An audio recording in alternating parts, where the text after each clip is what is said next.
3 weeks in Europe, 4 people, business class one way, all in around $28,000. A millennial couple sent me a note a while back and asked, Ryan, we want to do this trip. The kids are finally old enough to remember it. But is there any way to do this without completely wrecking our retirement? Short answer, yes. And it wasn't actually close. Today, I'll walk you through the numbers. I'm Ryan Canfield, financial advisor, millennial, dad of 3. This channel exists because I believe high-earning millennials have been told one story for too long, that you save everything. You wait, and maybe someday, in your 60s, you'll get to live. That story is wrong, or at least it's incomplete. And today's video is going to show you with actual math how a family with normal Henry-level incomes pulled off the kind of trip that most people think is out of reach. Here's the setup. The Kims are both 39, 2 kids, 11 and 8, and they live on the West Coast. Their income is about $325,000 combined. She's in product management and he's a software engineer. Their savings profile, they have about $510,000 in retirement accounts, $90,000 in a brokerage account, $55,000 cash in an emergency fund, $60,000 in 529s, and they're saving about 17% of their gross income. Now for their debts, they have a mortgage at 2.9%, about $620,000 balance, and they have no other debt.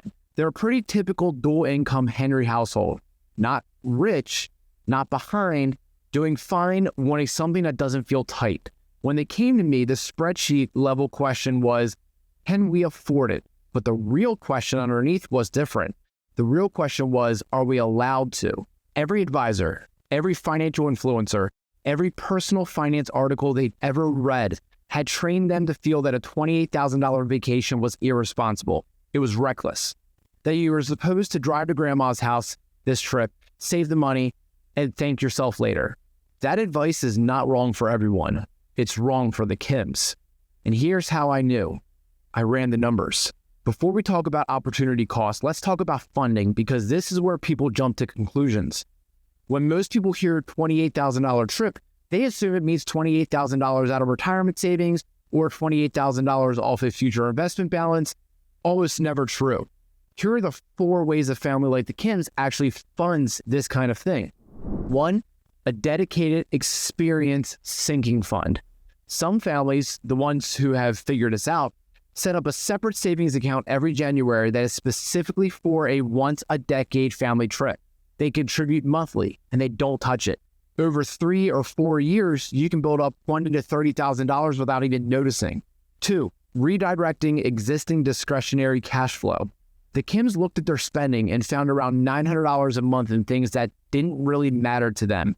Subscriptions, random Amazon purchases, dining out of habit, nothing sexy. Also, not the trip. So they redirected it for 12 months. That alone is roughly $10,000. The third was points and miles.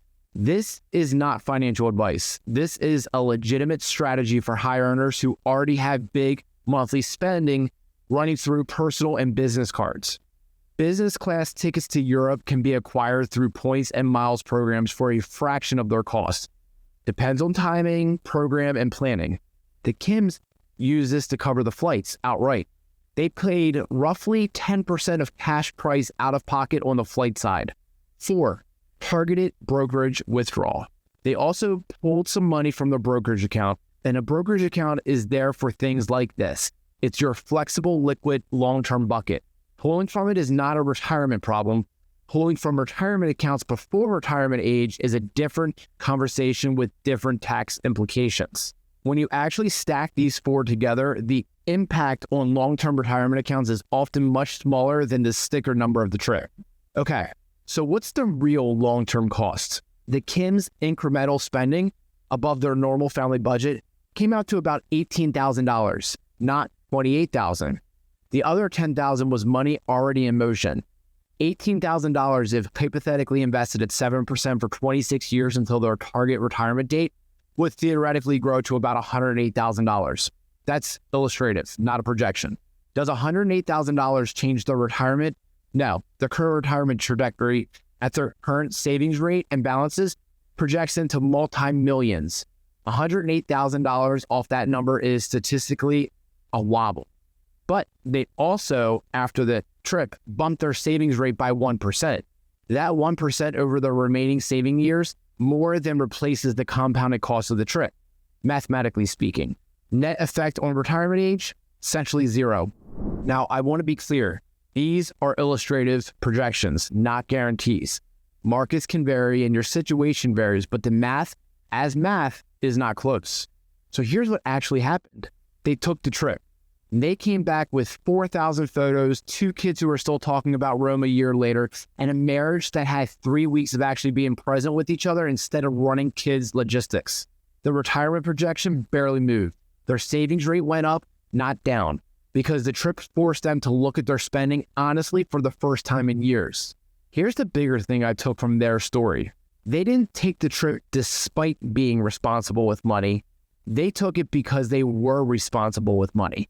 The people who say yes to big experiences aren't the ones who have the most. They're the ones who have done the math and know what they can afford. The reframe I want to leave you with is this. Most millennial Henrys I talk to have never given themselves permission to plan for one big thing. They think in terms of normal vacation and budget, and then anything bigger feels irresponsible by definition. Consider this. What if you had an explicit once-a-decade experience category, a named line item that sits alongside retirement and kids' college and the mortgage, and you fund it intentionally. You spend it intentionally. And every decade or so, you do something that your family will talk about for the rest of their lives. That's not financial recklessness. That's a financial design. For most Henry households I work with, that line item is somewhere between $1,000 and $3,000 a month, depending on income and priorities. That's enough to fund a really meaningful experience every 3 to 5 years. This is exactly the kind of thing I walk through in Mastering Millennial Money, which I'll have free in the description below. And if you want to look at your own once-a-decade math, what's possible for your family, there's a link below to book a quick call. And don't forget to hit that subscribe button. Live now, plan smart, and I'll see you in the next video.